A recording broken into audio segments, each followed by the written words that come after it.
অশ্বিনী দা মই আপোনাক ফোন মাৰি আছোঁ কিন্তু আপোনাৰ ফোনটো পোৱা নাই আপুনি য'তে আছে আমাৰ মঞ্চলৈ আহিব লাগে এয়া আমাৰ বেহাৰবাৰীয়া কুষ্টৰ মুকুতা দা অশ্বিনী দা এয়া আমাৰ মাজত মুকুতা দা আহি পাইছে সকলোৱে এটা হাতত চপাই দিব লাগে এইটো আপোনালোকৰ কাৰণে গৌৰৱ ইমান সুন্দৰকৈ ওচৰৰে মানুহ আগবাঢ়ি যাই আছে কিন্তু আপোনালোকে আমাক ইফালৰ ইয়াৰে মানুহ আমি কিন্তু আমাকো ইয়াৰে বুলি ভাবে কিন্তু কি কবি কৈছোঁ বেলেগ ক'বলগীয়া একো নাই মানে হে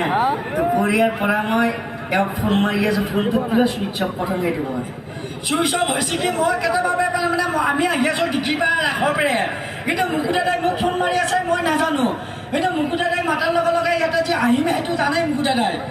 না না প্ৰথম কথা হ'ল কি মই আজি যোৱা 5 দিন ধৰি মই আছিলোঁ আপাৰত আপাৰৰ ৰাগবিলাকতো জানেই তাত নাটক চিষ্টেমহে আৰু তাত কৰি কৰি যোৱাকালি ৰাতি 11টা বজাত আহি ঘৰ পাইছোঁ তাৰপিছত যোৱাকালি মোক আপোনালোকৰ ওচৰৰে মোৰ ভাইটি সদীপ জিন্তু